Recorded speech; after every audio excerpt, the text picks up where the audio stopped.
성품이라는 과정을 지난 3년간이 쭉 배워왔고요. 또 이어서 올해부터는 이 하나님 나라의 백성의 이 성품 학교라는 제목으로 이 성품의 내용들을 배워가고 있습니다. 킹덤 스토리가 역사 속에서 하나님 나라의 왕이신 이 하나님과 또 그의 백성의 하나님 나라 백성과의 이 관계 이야기라고 한다면, 우리가 지금 올해부터 하게 되는 이 하나백 이 성품 학교는요, 우리 하나님 나라 백성의 왕이신 하나님과 바른 관계 속에서 하나님의 성품을 닮아가는 이야기, 하나님의 성품을 닮아가는 이야기가 우리가 매주 수요일마다 배우게 되는 이 성품 학교의 내용이라고 할 수 있습니다. 사실 오늘날 우리 마음 가운데 이런 생각이 팽배하잖아요. 사람은 절대 안 변한다, 안 바뀐다, 사람은 고쳐 쓰는 거 아니다, 뭐 이렇게 하면서 사람들이 안 바뀌는 것에 대해서 늘 이렇게 생각하는 것 같아요. 그래서 하나님, 사람은 안 바뀐다는 이 지배적인 생각 가운데서 사실 성경은, 또 하나님의 말씀은 사람은 바뀐다 안 바뀐다? 너무 강하니까 말하기 좀 그렇죠. 여러분 예수님이면 어떤 사람도 변하는 게 가능하다 안 가능하다? 가능하다, 바뀐다. 이게 여러분 성경의 메시지입니다. 근데 우리가 워낙 안 바뀌는 사람들 많이 보니까 이게 안 믿어지는 거예요. 그러나 성경은 분명히 여러분 하나님과 교제하고 또 예수님 안에서 살면 분명히 바뀐다는 것을 성경에서 말씀하고 있다는 것입니다. 그래서요, 진짜 하나님의 성품을 닮아가는 변화에 있어서 가장 중요한 게 있는데, 첫 단추를 잘 끼우는 거예요. 이걸 제대로 안 끼우면 아무리 교회 열심히 다니고 해도요, 안 바뀌는 겁니다. 그러나 여러분, 변화의 시작은 이 첫 단추를 잘 끼우는 것인데, 그게 뭐냐면 아주 쉬운 거예요. 한마디로 내가 하나님 나라 백성인지 아닌지가 분명해야 된다는 거예요. 내가 하나님 나라 백성이 분명하다면 안 바뀔 리가 없습니다. 안 바뀐다면 사실 뭘 점검해 보냐면 나의 노력, 열심이 아니라 내가 진짜 하나님 나라 백성인지 아닌지가 첫 번째로 점검되어야 된다는 거예요. 이게 쉬운 것 같아도요, 사실은 가장 중요하고도 가장 본질적인 겁니다. 많은 사람들이 착각 속에서 살아갈 수 있거든요. 그래서 여러분, 하나님의 성품을 닮아간다는 것은 제가 첫 시간에 이 성품학교 첫 시간에 다룬 것처럼 신의 성품에 참여한다는 의미와 같다는 거예요. 즉 이것은 어떤 인간의 노력이나 훈련이 이전에요, 먼저 하나님께서 주권적으로 사람의 영혼을 거듭나게, 새로 태어나게 하심으로서의 시작이거든요. 그리고 새로 태어나게 하셔서 하나님과의 바른 관계 속에서 우리의 삶뿐만 아니라 우리의 성품까지도 변화시키는 하나님의 주권 사역이 여러분 하나님 나라 백성의 삶의 모습이라는 겁니다. 그래서 안 변하면 이상한 거예요. 그래서 이 성품의 변화는 이런 것에 대한 분명한 확신에서 시작된다는 것을 우리가 꼭 기억해야 돼요. 자꾸 까먹거든요. 기억해야 됩니다. 이게 안 되면 아무리 내가 성품에 대한 지식이 많아도요, 머리로만 알 뿐 우리 삶 가운데 아무런 변화가 없다는 것입니다. 그렇다면 여러분, 내가 하나님 나라 백성인지 아닌지 점검하는 질문, 제가 수도 없이 얘기했는데 기억나시는가 모르겠습니다. 여러분, 하나님 나라 백성은 하나님을 왕으로 모시고 살아가는 백성이기 때문에 어떤 질문을 해야 되겠습니까? 내가 정말 하나님을 나의 삶에서 왕으로 모시고 살고 있는가? 이게 하나님 나라 백성인지 아닌지에 대한 질문이에요. 여러분, 하나님 나라 백성은 예수님을 왕으로 모신 자들이잖아요. 그러면 내가 진짜 예수님을 왕으로 모시고 살아가고 있는가? 이 질문을 해봐야 돼요. 자, 이 시간 자신의 마음속에 한번 질문해 보십시오. 나는 예수님을 나의 왕으로 모시고 매일 살아가고 있는가? 여러분, 이게 내가 하나님 나라 백성인지 아닌지에 대한 질문이에요. 그저 교회 다니고 있다, 이게 중요한 게, 제가 이건 수도 없이 많이 말하기 때문에 다시 반복하지 않습니다. 이게 중요합니다. 이러면 분명히 이것이 분명하다면, 이것이 분명히 예스라고 한다면 우리 안에서 변화는 반드시 일어나게 되어 있습니다. 주님께서 가만히 내버려 두지 않으시거든요. 그리고요, 또 이렇게 점점 예수님께서 우리 안에서, 우리 삶 가운데서, 우리의 성품에서, 우리의 마음에서 변화시켜 나가는 방식이 하나님 나라를 세워가는 방식입니다. 그래서요, 우리가 이러한 맥락 속에서 하나님의 성품이 어떤 것인지 계속 바라보고 또 그것을 체험하고 누림으로써 우리도 자연스럽게 변해가는 방식, 이게 하나님 나라 백성의 성품의 변화인 줄 믿으시기를 바랍니다. 오늘 그런 맥락 가운데서 오늘은 하나님의 선하심에 대하여 우리가 살펴봄으로써 그 선하심 성품이 우리 삶 가운데 나타나기를 기대하는 것인데, 우리가 지금까지 하나님 나라의 성품에 대해서 쭉 살펴보았는데 조금 전체적인 맥락을 정리를 좀 해보면 좋겠다 싶은데요, 우리가 지금까지 배워왔고 앞으로 배워가게 될 성품이 이렇게 분류가 되거든요. 제가 첫 시간에 PPT를 한번 보여줬는데 한번 보여주시기 바랍니다. 보시면 지금까지 배울 게 거룩의 성품에 대해서 배웠고요, 오늘부터 배울 게 이제 선함의 성품, 그리고 신실의 성품, 사랑의 성품, 의로움 성품, 용서의 성품인데 각각의 내용들이 있었습니다. 쭉 그 다음 버튼 눌러주시면 다 보입니다. 거룩함에 대해서는 하나님의 거룩함이 순결함과 경건으로 나오고, 또 오늘부터 우리가 배우게 되는 선함에 대해서는 긍정과 격려와 환대라는 성품으로 이어지게 되고요, 또 이제 신실, 그리고 사랑, 의로움, 또 용서, 이것은 이러한 성품으로 맺어지게 되어 있습니다. 이게 앞으로 우리가 배워가게 될 과정인데, 오늘은 특별히 두 번째 단락이죠. 선하심, 하나님의 선하심을 통해서 이 선하심을 믿는 믿음 안에서 우리 안에 개인적으로 어떤 성품이 맺어지냐면 긍정의 성품이 맺어지고요, 또 이 긍정의 성품으로 자신을 세우게 되고, 또 이웃들과의 관계 속에서 격려하는 성품으로 또 이웃과의 관계가 맺어지고, 또 이것이 좀 더 확대되고 확장되어서 공동체를 세우게 되는데 어떠한 성품으로 확대되냐면 환대라고 하는 성품으로 확대되는 것을 우리가 앞으로 배우게 될 것입니다.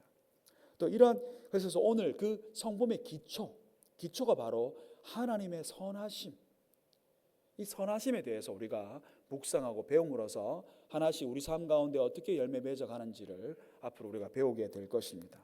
자, 여러분, 이 가장 기초가 되는 하나님의 선하심, 이 선함, 여러분, 선하다라는 말은 어떤 의미일까요? 선하다, 한국말, 우리나라 말로 하면 착하다라는 말과 동일한 말이죠. 근데 히브리어에 여러분 이 선하다는 단어는 터브라고 하는 단어인데 혹시 들어보시는 거 모르겠지만 보통 이것을 어떻게 번역하냐면 좋다라고 번역합니다.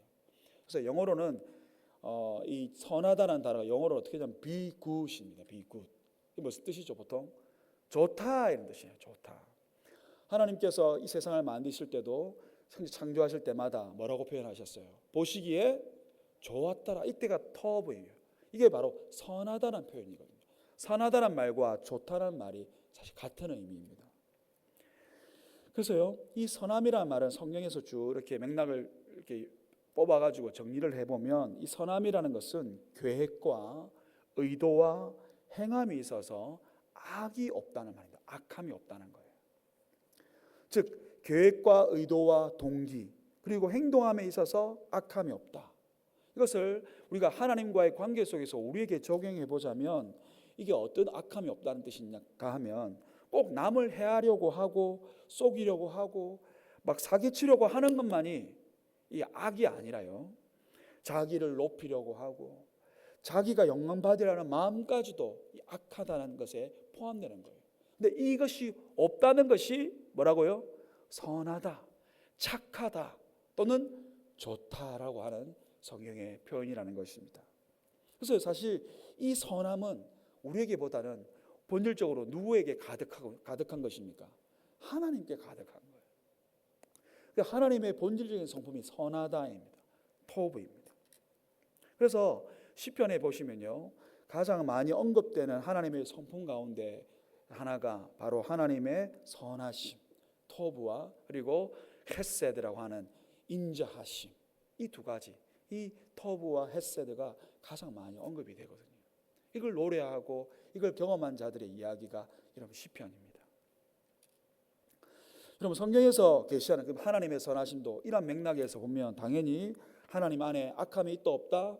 악함이 전혀 없으시다 라는 것은 물론이고요, 하나님이 계획하시는 것도, 그리고 하나님께서 그 계획을 이루시는 과정과 결과 역시 선하다라는 것을 우리는 알 수가 있습니다.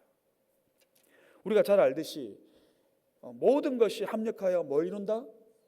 선을 이룬다고 하잖아요. 그 선을 이루게 하시는 분이 누구시라는 겁니까? 하나님이에요. 하나님께서 본질적으로 선하신 분이기 때문에 모든 것을 다 합력해서 선을 이루게 하신다는 것이에요. 심지어는 이 모든 것에는 뭐가 들어있을까요? 세상의 악함까지도, 우리의 연약함까지도 다 합력해가지고요, 결국 선을 이루게 만드시는 분이 하나님이십니다. 이게 성품의 극대화거든요. 사실 이런 하나님의 선하심의 대표적 예가 창세기에 나오는 요셉 이야기를 보면 알 수가 있습니다. 여러분 우리가 알다시피 요셉이 형들에게 얼마나 미움을 받았습니까? 그 미움을 받아가지고 어떻게 됐어요? 애굽의 노예로 팔렸습니다. 그래서 애굽의 노예에서 죽자고 고생하다가 나중에 다시 형들이 어려워지니까 형들을 만나게 되잖아요. 요셉은 국무총리라는 엄청난 지위에 있음에도 불구하고 형들을 만나게 되면서 그 형들, 자기를 노예로 팔아버렸던 그 형들에게 어떻게 대합니까? 나쁘게 대합니까? 아니죠. 선하게 대하는 것을 우리가 알 수 있지 않습니까?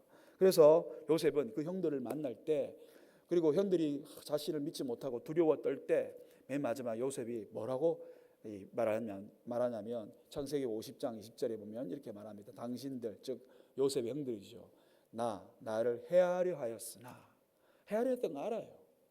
하나님은 그것을 선으로 바꾸사 오늘과 같이 많은 백성의 생명을 구원하게 하시려 하셨나니. 요셉이 그 형제들을 용서할 수 있었던 것은, 또 요셉 가운데 그 선한 마음을 가질 수 있었던 것은 하나님께서 선하게 일하시는 것을 보았기 때문에, 하나님의 선하심을 경험했기 때문에 이것이 가능한 겁니다. 인간적인 방법, 인간적인 생각으로는 불가능하거든요. 벌써 복수하고도 남았죠. 근데 선하심을 맛보았기 때문에 그럴 수 없다는 거예요. 여러분 구약에 또 이 하나님의 선하심을 여러분 경험한 대표적 인물이 또 있잖아요. 누굽니까? 다윗입니다. 이 다윗의 생애를 보면요, 하나님께서 그의 선하심을 경험하게 하실 때 특별히 어떤 시련 속에서, 어려움 속에서 하나님의 선하심을 경험하게 하시는 것 같아요. 그래서 자신도 역시 어려운 상황에 있을 때 그냥 마음을 그냥 상처로 또는 어떤 쓴뿌리로 남지 않냐고 선한 계획, 선한 결정들을 하게 되는 것 같습니다. 다윗이 딱 그랬거든요. 여러분 다윗이 정말 파란만장한 인생을 살았지 않습니까? 여러분 다윗의 인생을 쭉 읽어보시면 아시겠지만, 내보고 다윗처럼 살아라 하면 저는 절대 못 살 것 같아요. 그냥 죽는 게 낫지 다윗처럼 살았다가는 끝장날 것 같아요. 여러분 다윗이 하나님께 사랑을 받아서 인정을 받았지만, 여러분 자신의 아내에게 미움받고요, 그리고 자기 장인에게 평생 미움받아서 그 젊은 날을 어떻게 보냈습니까? 죽을 똥 살똥하고 보냈습니다. 도망자 신세로 보냈잖아요. 언제 죽을지 모르는 그런 죽음의 위협 속에서 그가 사실은 살았어요. 사실 하나님 약속도 더디고요, 또 상황도 너무 안 좋고 맨날 도망 다녀야 되고, 여러분 이러면 벌써 요즘 사람 같았으면 심약한 사람은 벌써 자살하고도 남았을 겁니다. 그런데 여러분 다윗이 그 어려운 시기를 버틸 수 있었던 것이 무엇 때문일까요? 여러분 다윗을 고백한 것처럼 시편 23편에서도 내 평생에 하나님의 선하심과 인자하심 것을 경험했던 것처럼, 또 시편의 고백을 보면요, 다윗이 하나님의 그 선하심을 맛보았기 때문에 이것이 가능했다는 것을 알 수 있습니다. 그래서 시편 34편 8절에 보시면 다윗이 이렇게 선포를 합니다. 우리 다 같이 한번 34편 8절 한글로 읽어보겠습니다. 시작.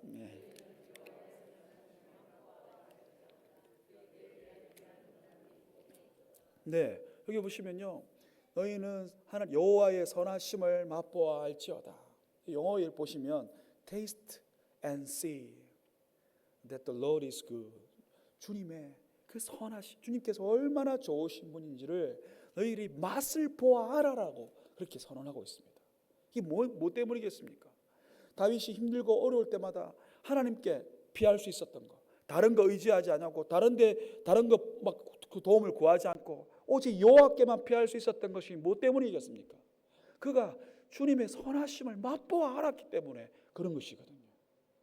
그래서 이것을 맛본 다윗은요, 어려움을 처한 그 성도들에게, 어쩌면 그 백성들에게 이렇게 선언하고 있는 겁니다. 너희가 여호와께서 얼마나 좋으신지, 그것이죠, 그 좋은지 맛보아 알아야 한다라고 선포하고 선언하고 있는 것입니다.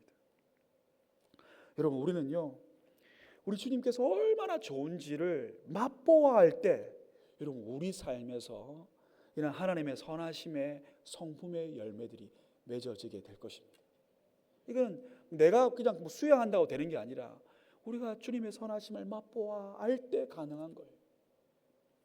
하나님께서는요, 우리에게 이 주님의 선하심을 맛보아 알 수 있도록 우리 하나님께서 어떤 일을 하셨습니까? 자신의 하나밖에 없는 독생자 예수님을, 하나밖에 없는 아들을 우리에게 생명의 떡으로, 매일 먹는 밥 있잖아요, 그 생명의 빵으로 주셨다는 것을 믿으시길 바랍니다. 여러분, 성경에 이게 그 얘기입니다. 너희들이 매일매일 맛보아 알 수 있도록 내가 내 아들을 생명의 빵으로 너희에게 준다, 이거 얘기하신 거거든요. 사실 요한복음 얘기는 그 얘기입니다, 사실.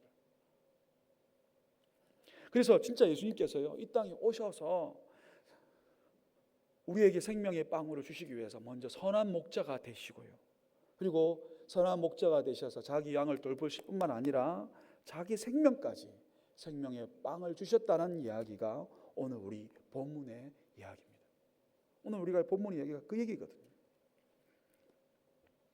자, 오늘 본문에 예수님께서 뭐라고 선언하십니까? 11절, 오늘 다 같이 읽었잖아요. 11절에 보시면 나는 선한 목자다. 또 오늘 본문 14절에 보면 나는 어떻게 하죠? 선한 목자다 라고 선언하시는데, 그냥 이것만 보면 선한 목자네 이렇게 보여지겠지만, 여러분, 헬라어를 원문을 보게 되면요, 이 용어가, 이 선언이 굉장히 독특한 선언이라는 것을 알 수가 있습니다. 평소 자기를 소개할 때 나는 선한 목자입니다 이렇게 소개하지만, 헬라어 원어 보면요, 굳이 쓰지 않아도 될 강조되는 단어가 두 개가 쓰이고 있거든요. 그게 뭐냐면 에고 에임이라고 하는 단어입니다. 굳이 이 두 단어를 안 써도 충분히 사실 나는 선한 목자다라고 설명할 수 있는데, 굳이 이것을 붙입니다. 나는 이다를 먼저 쓰거든요. 에고 에임이, 나는 이다, 나는 이다. 사실 뭘 연상시킬까요? 구약의 하나님의 이름을 연상시킵니다. 하나님이 나는 스스로 있는 자다가 나는 이다거든요. 즉 예수님께서 지금 구약에서 계시되어져 있는 여호와 하나님을 자신에게 가르쳐서 사용하고 있는 내용입니다. 보통 이것을 예수님의 자기 계시적 선포라고 보통 부릅니다. 그래서 구약에서 여호와 하나님께서 자기 자신을 계시할 때, 여호와라고 계시할 때 쓰는 표현인데, 예수님께서 지금 구약의 여호와 하나님이 바로 자기 자신을 가리키고 있는 것을 의도적으로 사용하고 있는 것이죠. 그래서 이러한 표현이 요한복음에 의도적으로 7번이 나타납니다. 완전수 7번. 그래서 그 7번이 나타난 그 내용을 제가 여러분 프린트에다가 기록해 놨습니다. 여러분 프린트 오른쪽 밑에 보시면 나오죠. 에고 에이미 예수님의, 보입니까? 네. 보면 총 7개가 나와 있습니다. 제일 처음에 뭐로 시작하죠? 나는 생명의 떡이다. 이 떡은 그냥 우리가 호가닥 한 번씩 먹는 떡이 아니고 매일 먹는 밥을 얘기하는 겁니다. 주님께서 자신을 그렇게 선언하고, 맨 마지막에 그 떡의 열매로서 참 포도나무다라고까지 총 7번을 사용하고 계십니다. 그래서 주님을 생명의 떡으로 먹으면서 우리는 모르는 사이에 참 포도나무의 일부가 되어서 예수님께서 맺어주시는 그 성품의 열매들을 맺어가는 존재가 되어야 된다는 것을 의도적으로 쭉 설명하고 있는 거예요. 그러한 과정 가운데 오늘 사실 네 번째에 나는 선한 목자다라고 오늘 선언하고 있는 것입니다. 그리고요, 또 이런 예수님께서 나는 선한 목자다라고 하는 선언은요, 그냥 뜬금없이 하는 게 아니라 구약을 배경으로 해가지고, 특히 구약 성경을 배경으로, 특히 에스겔서 34장을 배경으로 해서 지금 말씀하고 있는 거예요. 지금 내용이 34장 내용하고 같이 겹치거든요. 즉 예수님은 여호와 하나님이 이스라엘의 목자가 되신 것과 같이 자신도 바로 이스라엘의 목자다라는 것을 선언하고 계시는 것이죠. 그리고요, 그 목자들을 대리해서, 하나님을 대리해서 이스라엘에게 이스라엘 목자들을 대신 세우고 있는데, 세우면서 하나님께서 하나님 목자이심을 지금 이렇게 보여주고 계시는 거거든요. 그런데 에스겔서 3~4장을 보면 주로 어떤 내용이냐, 하나님께서 이스라엘 백성들을 돌보라고 세우신 그 이스라엘 목자들을 책망하는 내용으로 딱 이루어지고 있음을 알 수가 있습니다. 나중에 한 3~4장 읽어보시기 바랍니다. 그 책망하는 내용을 보면요, 간단하게 크게 두 가지 내용으로 요약할 수가 있는데, 첫째는 이 목자들이 양들에게 제대로 된 꼴을 안 먹인다는 거예요. 양들을 제대로 된 꼴을 먹여야 되는데 그냥 아무거나 먹이거나 안 먹인다는 겁니다. 둘째는요, 들짐승으로부터 공격들 당하게 될 때 이 양들을 지키려 들지 않는다는 거예요. 그리고 방치하고 무관심한 그 모습을 책망하고 계신다는 겁니다. 예수님은 이러한 목자들을 뭐라고 불렀습니까? 삭군이라고 불렀습니다. 여러분, 삭군이라는 말은 말 그대로 품삯을 받고 양을 돌보는 사람이잖아요. 사실 여러분, 삭군을 부를 때 어이 삭군님 이렇게 안 부릅니다. 뭐라고 부르죠? 똑같이 목자라고 부릅니다. 근데 실상은 뭐예요? 삭군이에요. 사실 목자랑 똑같이 일하고 똑같이 생활해요. 겉으로 볼 때는 별로 차이가 없어요. 하지만 뭐가 차이가 날까요? 그 마음의 동기와 목적이 다르다는 거예요. 겉으로 볼 때 똑같이 목자라 보이지만 마음의 동기와 목적이에요. 삭군의 관심은 양을 돌보는 것에 관심이 없어요. 양을 돌보며 받는 품삯에만 관심이 있습니다. 양은 숫자일 뿐이고요, 돈일 뿐인 겁니다. 이게 삭군이에요. 삭군은 양이 뭘 먹든 상관없어요. 그냥 있어주기만 하면 돼요. 특히 많이 있을수록 좋아요. 많이 있을수록. 그래야 목자가 영광을 받거든요. 또 많이 있을수록 뭐가 된다? 돈이 된다. 이게 여러분 삭군의 마인드. 삭군의 마인드. 그래서 예수님은요, 본문에서 예수님은 이 삭군과 자신을 비교하면서 내가 삭군이 아니다 하고 하면서 선한 목자라고 선언하시잖아요. 그러면서 그럼 선한 목자는 어떤 특징을 갖고 있느냐라고 쭉 설명을 하고 계시는 겁니다. 그래서 오늘 본문에서 선한 목자의 특징들을 이 삭군과 비교해서 이렇게 정리를 해보면요, 첫 번째는 선한 목자는 양을 잘 안다는 거예요. 양에게 관심이 많다. 사랑하는 여러분, 우리 선한 목자이신 예수님은요, 그의 양인 저와 여러분들을 잘 안다는 것을 믿으시기 바랍니다. 그냥 잘 아는 게 아니라 어떻게 잘 안다? 아주 잘 안다. 다른 어떤 누구보다도 우리를 잘 아신다. 이렇게 중요합니다. 우리 선한 목자 예수님은요, 우리를 너무너무 잘 아셔요. 그래서 우리 마음에, 우리 안에 계시는 것이거든요. 두 번째는 선한 목자는 양을 잘 돌본다는 거예요. 돌본다는 것은 보호하고 지킨다는 겁니다. 여기서 돌본다는 말은 단순하게 그냥 수동적인 자세만 취하는 것이 아니라 양으로 하여금 돌본다는 말은 자라게 한다. 즉 꼴을 잘 먹이고 잘 자라게끔 하고 또 그들을 위협하는 들짐승으로부터, 즉 원수들의 공격으로부터 지키시고 보호하신다는 뜻이죠. 이게 자라게 되는, 자란다, 돌본다는 의미거든요.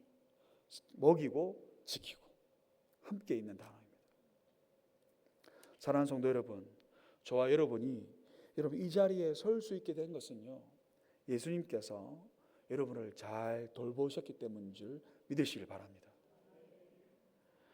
여러분, 예수님을 우리가 끝까지 믿을 수 있게 된 것은요, 내가 잘나서 절대 아닙니다. 보이지 않는 곳에서 우리 주님께서 우리를 돌보시고 우리에게 어떻게든 꼴을 먹이시려고 이렇게 교회의 지도자들을 세우시고 어떻게든 먹이려고, 그렇게 먹이려고 막 했던, 여러분 그것이 그 주님의 일하심이 있었기 때문에 사실 우리가 지금까지 올 수 있었던 것입니다. 이것에서 탈락된 자들은요, 진짜 너무 얼마나 안타까운 줄 몰라요. 여러분, 주님께서 지금도 이 선하심을 가지고 우리를 돌보고 계신다는 것을 우리가 깨달을 수 있도록 우리 영적 눈이 확 떠여졌으면 좋겠어요. 그러면 다르거든요. 그냥 우연히 된 게 아닙니다. 주님의 선하심이 있었기 때문에 지금까지 저희들이 이곳에까지 올 수 있게 된 것입니다. 그리고 마지막 세 번째는요, 가장 중요한 특징이 하나 있는데 그게 뭐냐면 양들을 위하여 목숨을 버린다입니다. 삭군과 다르게 여러분, 양들에게 좋은 꼴을 먹이고 잘 자라게 하고 들짐승으로부터 잘 보호만 해도 사실 좋은 목자, 선한 목자 아니겠습니까? 그런데 예수님은 이 선한 목자의 특징을 양들을 위하여 목숨을 버린다라는 것을 강조하고 있습니다. 그것도 두 번이나 반복해서 양을 위하여 자기 목숨을 버리는 목자, 이보다 선하고 좋은 목자가 있을까요? 여러분, 우리 주님 외에는 여러분 이런 좋은 목자가 정말 있을까요? 사실 양들을 위해서 정말 이렇게까지 해야 되나 하는 생각이 들 만큼 우리 주님의 그 선하심, 여러분 그것은 정말 놀라움 그 자체일 수밖에 없습니다. 사실 주님께서 이렇게까지 하셔야 할 수밖에 없는 것은요, 사실 알다시피 우리의 상태가, 우리의 죄악의 상태가 너무나도 심각하기 때문에, 너무나도 비참하고 완전 메스업, 완전히 그냥 망했기 때문에 그렇습니다. 그래서 주님이 자기 목숨을 던지지 않고는요, 그러면 구원할 수 없기 때문에, 살릴 수 없기 때문에 여러분 주님께서 자기 목숨을 던지시는 것입니다. 여러분, 주님께서 우리를 살리실 때 뭔가를 계산하고 하셨다면 절대 못 하시겠죠. 여러분, 주님의 선하심에는요, 자기 양을 살린다는 그 일념만으로 그냥 자신을 던지신 겁니다. 전혀 계산 없이요. 이게 여러분 선하심의 본질입니다. 주님께서 이 구약 전체, 신구약 전체에서 계속 보여주시는 그 선하심은요, 자기 자신을 아낌없이 내어주시는 사랑, 여러분 이 선하심과 같이 결부되어 있다는 거예요. 여러분, 이 선하심을 우리가 딱 목격할 때 여러분 우리는 찬양하지 않을 수가 없습니다. 그리고 우리의 모든 악함들, 우리 안에 모든 강박들이 그 선하심을 경험함으로써 다 무너지는 거예요. 심지어 우리 안에 있는 상처와 미움과 온갖 종류의 슬픔과 감정들이요, 주님의 선하심을 경험하고 맛보아할 때 이 모든 것이 한 번에 여러분 해결되는 역사를 경험하는 것입니다. 그래서 주님의 선하심을 맛보아하는 것이 얼마나 중요한지 몰라요. 특별히 주님의 선하심이 극대화가 되고 나타난 것이 언제입니까? 십자가 아닙니까? 제가 매번 강조하는 거, 여러분 우리는 주님의 십자가를 바라볼 때 그 주님의 그 선하심 성품, 그것을 함께 볼 수 있어야 돼요. 그 선하심이 얼마나 크기에 이렇게까지 하셔야 되나, 여러분 그것을 경험하는 것, 이것이 우리 가운데, 우리 가슴 가운데, 우리 삶 가운데 스며들 때 우리 안에서 주님의 선하심의 열매들이 하나씩 맺혀지기 시작한다는 것입니다. 그래서요, 이 주님의 선하심 성품이 그저 그냥 그 자리에 머물지 않고 우리 삶을 통해서 계속 흘러나가고 더 풍성해지도록 하기 위해서 주님께서 우리를 더 여러분 구원하셨다는 것을 사도 바울이 이렇게 표현하는데, 에베소서 2장 10절 말씀에 이렇게 표현합니다. 같이 한번 읽어보겠습니다. 시작.